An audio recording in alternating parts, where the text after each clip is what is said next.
Hallo Leute, in diesem Video zeige ich dir, welche Lokomotiven voraussichtlich im Juni 2026 von Märklin ausgeliefert werden. Außerdem gibt es interessante Informationen zu den einzelnen Lokomotiven. Mein Highlight in diesem Monat ist Elektrotriebzug Siemens D0 HC. Los geht's!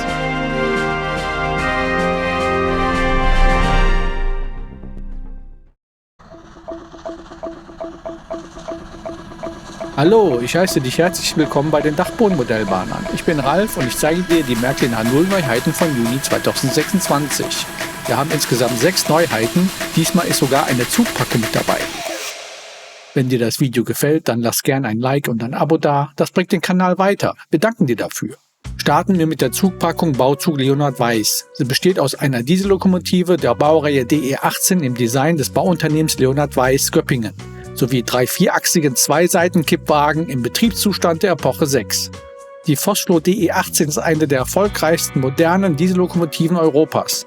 Sie wurde im Kieler Werk von Vossloh Locomotives entwickelt und gilt heute als der Standard für schwere Rangier- und leichte Streckendienste.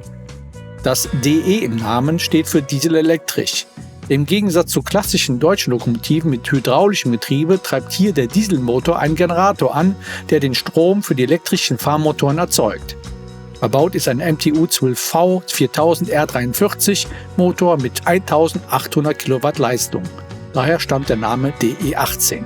Mit bis zu 291 kN ist sie extrem anzugsstark und kann problemlos sehr schwere Güterzüge aus dem Stand bewegen. Sie erreicht bis zu 120 Stundenkilometer, was sie voll streckentauglich macht. Die DE18 ist die moderne Antwort auf die alternden Baureihen wie die V160-Familie oder die V90.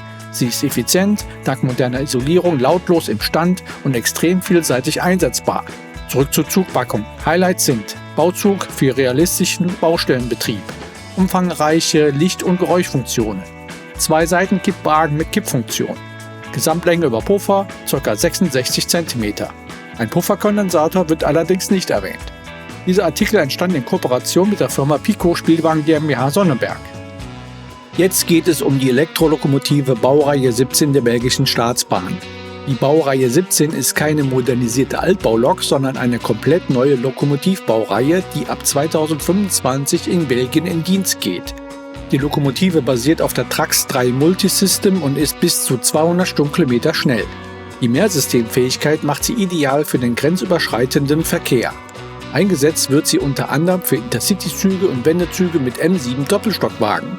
Die ersten Maschinen tragen das neue hellgraue SNCB-Design mit blau-gelben Akzenten. Dies verleiht ihr ein deutlich moderneres Aussehen als die klassischen blauen belgischen Lokomotiven. Das Modell zeigt die Elektrolokomotive der Baureihe 17 der SNCB in lichtgrauer Grundfarbgebung im Betriebszustand ab 2026. Highlights sind Fahrwerk und Aufbau aus Metall, separat angesetzte Griffstangen an den Fronten, umfangreiche Betriebs- und Geräuschfunktionen, 4 mechanisch funktionsfähige Dachstromabnehmer mit unterschiedlichen Schleifstücken. Ein Pufferspeicher wird nicht erwähnt. Die Länge über Puffer beträgt ca. 21,7 cm. Passende Personenwagen bietet Märklin unter der Artikelnummer 43566 an. Als nächstes geht es um die Diesellokomotive der Baureihe 220. Die Baureihe 220 war das Symbol des Wirtschaftswunders und der Inbegriff für den Strukturwandel von der Dampf- zur Dieselkraft. Die V200 war in den 1950er Jahren das Flaggschiff der Deutschen Bundesbahn. Mit ihrem markanten rundlichen Design, der eleganten roten Lackierung und dem großen silbernen V an der Front war sie ein echtes Designobjekt. Sie wurde gebaut, um die schweren Dampfloks im Schnellzugdienst abzulösen. Sie war eine dieselhydraulische Lokomotive. Das Besondere an ihr war das Antriebskonzept mit 2 getrennten Motoren mit ca. 1100 PS Leistung. Die Höchstgeschwindigkeit betrug 140 Stundenkilometer. Da sie für den Personenverkehr gebaut wurde, besaß sie einen automatischen ölgefeuerten Dampfheizkessel für die Wagen.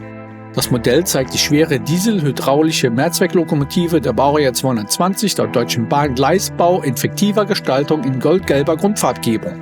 Highlights sind schwere Metallausführung, kulissengeführte Kupplung mit Pufferspeicher zur Überbrückung von kurzen stromlosen Stellen, Führerstandsbeleuchtung, Maschinenraumbeleuchtung, alle 4 Achsen sind über Kardan angetrieben. Die Länge über Puffer beträgt rund 21 cm. Wie findest du fiktive Gestaltung bei hochpreisigen Modellen? Ist das nicht eher was für das Märklin Startup-Programm? Schreib es gerne in die Kommentare. Jetzt geht es um die Diesellokomotive der Baureihe 221.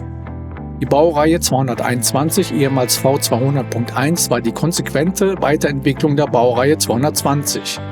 Während sie optisch fast identisch aussehen, liegen die entscheidenden Unterschiede unter der Haube und im Einsatzspektrum. Man kann sagen, die 221 ist mit 2700 PS die kräftigere, schwerere und modernere Version der 220. Dank dieser Mehrleistung von 500 PS konnte die 221 deutlich schwerere Lasten schneller beschleunigen und halten. Die 221 hat einen verstärkten Brückenrahmen, um die höhere Kraftübertragung zu bewältigen. Auf den ersten Blick sehen die 220 und 221 gleich aus, aber es gibt zwei Details, an denen Kenner sie unterscheiden. Bei der 221 ist die Dachpartie über den Führerständen etwas anders gestaltet. Die Abgas- und Lüftungsöffnungen sind markanter angeordnet. Die 220 hatte oft eine etwas tiefer gezogene Schürze, während die 221 an der Front etwas aufgeräumter und robuster wirkt, da die Pufferbohle oft verstärkt wurde. Die Anordnung der Seitenfenster im Maschinenraum unterscheidet sich leicht. Das Modell zeigt die schwere dieselhydraulische Mehrzwecklokomotive der Baureihe 221 der Deutschen Bundesbahn in purpurroter Grundfarbgebung im Betriebszustand um 1975. Highlights sind schwere Metallausführung, kulissengeführte Kupplung, Führerstandsbeleuchtung, Maschinenraumbeleuchtung, alle 4 Achsen über Kardan angetrieben, mit Pufferspeicher zur Überbrückung von kurzen stromlosen Stellen. Die Länge über Puffer beträgt ca. 21 cm. Als nächstes geht es um den Elektrotriebzug Siemens D0 HC. Der Zug ist eines der modernsten Konzepte im deutschen Regionalverkehr. Das Besondere an diesem Zug ist sein hybrides Konzept. Er kombiniert einstöckige Endwagen mit doppelstöckigen Mittelwagen, um das Beste aus beiden Welten zu vereinen. Die Endwagen sind einstöckig und beherbergen die gesamte Antriebstechnik auf dem Dach. Die Mittelwagen haben keinen eigenen Antrieb und können daher zweistöckig gebaut werden, was die Sitzplatzkapazität massiv erhöht. Das Modell zeigt den Elektrotriebzug als Baureihe 1462 der Deutschen Bahn AG. Der Zug besteht aus einem Endwagen und 2 Mittelwagen der 2. Klasse und einem Endwagen der 1. und 2. Klasse in verkehrsroter Grundfarbgebung im Betriebszustand ab Dezember 2023. Highlights sind komplette Neukonstruktion in hochdetaillierter Ausführung, serienmäßig eingebaute LED-Innenbeleuchtung mit Pufferkondensatoren, mehrfarbige Inneneinrichtungen, geregelter Hochleistungsantrieb mit Schwungmasse im Endwagen A zentral eingebaut, alle 4 Achsen in beiden Drehgestellen über Kardan angetrieben, Stromabnehmer digital heben und senkbar, Beleuchtung der Zugzielanzeigen, Fernlicht in 2 Intensitätsstufen, Führerstands- und Führerpultbeleuchtung, Spezialkurzkupplung mit Kulissenführung, viele separat angesetzte Details. Interessant ist die fahrtrichtungsabhängige Stromversorgung über den jeweils vorderen Endwagen. Unklar bleibt bei der Beschreibung, ob der Fahrmotor auch über einen Pufferkondensator verfügt. Der befahrbare Mindestradius beträgt 360 mm. Die Länge des Zuges beträgt ca. 112,6 cm. Jetzt geht es um das Märklin Insider Club Modell, die Baureihe 06 der Deutschen Reichsbahn. Sie sollte gewissermaßen der Gigant unter den deutschen Dampflokomotiven werden. Sie war die schwerste, längste und leistungsstärkste Schnellzuglokomotive, die die Reichsbahn je in Dienst gestellt hatte. Obwohl sie technisch beeindruckend war, gilt sie in der Eisenbahngeschichte eher als tragischer Riese. In den 1930er Jahren suchte die Reichsbahn nach einer Lokomotive, die schwere Schnellzüge in hügeligem Gelände mit einer Geschwindigkeit von 120 Stundenkilometern befördern konnte.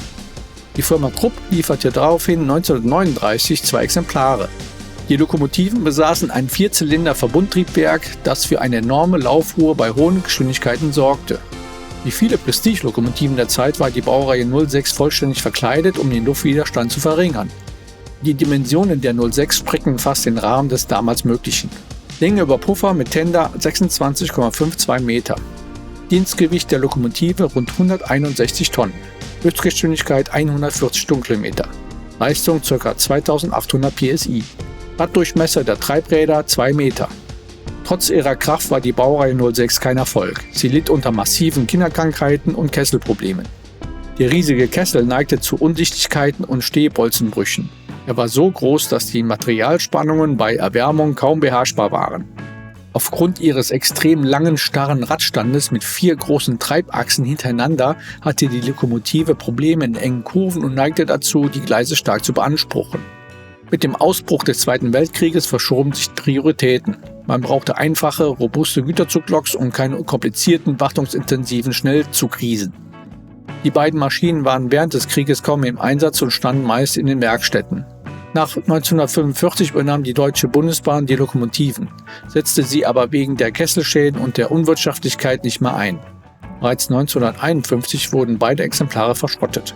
Das Modell zeigt die Schnellzug-Dampflokomotive der Baureihe 06002 der Deutschen Bundesbahn in originalgetreuer Umsetzung ohne Stromlinienverkleidung mit Kohlenschlepptender, 2 Spitzensignal, Witte-Windleitbleche und einseitiger Indusi. Mit fiktiven Heimatbetriebswerk Hamm im Betriebszustand von 1952. Highlights sind originalgetreue Umsetzung eines Deutsche Bundesbahn-Entwurfs zum Einsatz der entkleideten BR06. Komplette Neukonstruktion. Neu konstruiertes Fahrwerk bei Langsamfahrt mit problemlosem Überfahren von engen Radien und weichen Straßen. Modell weitgehend aus Metall. Eine Vielzahl angesetzter Details. Fein detaillierte Steuerungsteile. Serienmäßig mit Rauchgenerator und geschwindigkeitsabhängigem dynamischen Rauchstoß. Führerstandsbeleuchtung, Feuerbüchsen flackern, Fahrwerksbeleuchtung, Kurzkupplung mit Kinematik zwischen Lok und Tender. Und mit Pufferspeicher. Befahrbarer Mindestradius beträgt 437,5 mm, mit leichten Einschränkungen in Radius 1 fahrfähig. Die Länge über Puffer beträgt ca. 31 cm. Eine wirklich imposante Dampferlokomotive. So, das war's mit diesem Neuheitenvideo von Juni 2026. Wir hoffen, dass dir das Video gefallen hat und dass Märklin wie geplant die Lokomotiven rechtzeitig ausliefern kann. Mach's gut, dein Kanal, die Dachbodenmodellbahner.